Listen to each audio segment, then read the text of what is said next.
Waalaikumsalam warahmatullahi wabarakatuh. Saya sebagai untuk penerangan bahagian hilang ingin tahu pendapat Ustaz sekarang, keadaan sekarang ni COVID-19 ni menjejas mata pelajaran Ustaz sebagai mutawif dan pembimbing nak ke haji. Macam mana perasaan sekarang Ustaz? Keadaan sekarang.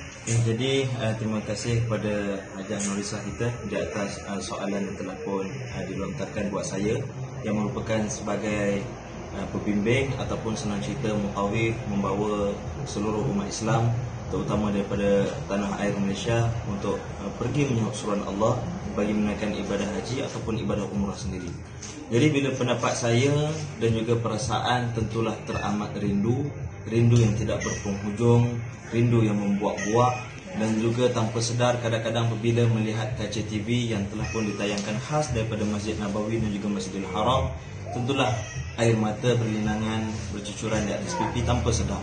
Jadi walau bagaimanapun kita perlu terima dengan berlapang dada dan hati yang terbuka bahawa ini juga adalah ujian bukan sahaja jemaah daripada Malaysia, namun buat jemaah seluruh umat Islam di seluruh pelosok dunia.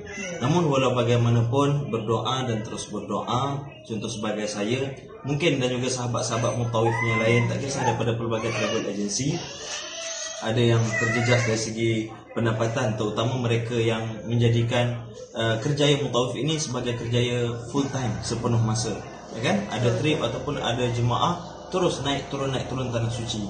Salah satunya macam saya sendirilah. Jadi apabila operasi haji dan umrah ataupun pintu gerbang tanah suci ditutup buat seluruh pelosok dunia untuk masuk ke dalamnya, jadi mungkin orang kata agak tersentak dan juga tergamam apabila sumber pendapatan yang utama terhalang.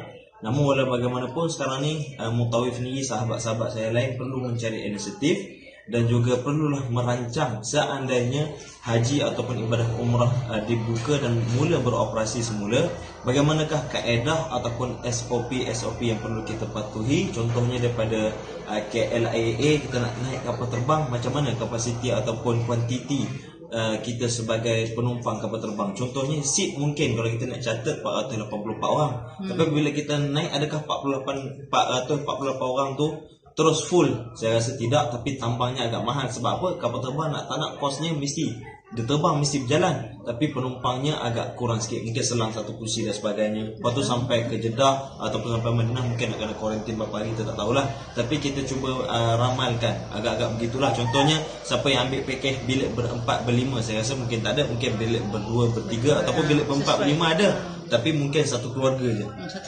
kan, satu family. Kalau macam sahabat-sahabat nak rojak jadi bilik berempat berlima, saya mungkin tak ada lah.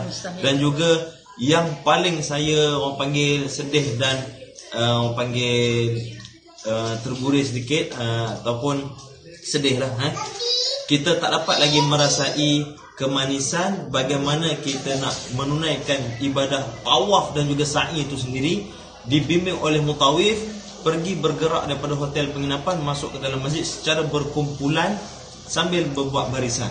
Tu kita tak boleh, sebab seperti kita tahu dalam TV kan, adanya diorang buat line-line dan sebagainya, jarak-jarak. Jadi mungkin kita tak rasalah satu semangat berpasukan, semangat berjuang sambil berkorban untuk meraih kemakburan ibadah haji dan umrah itu sendiri.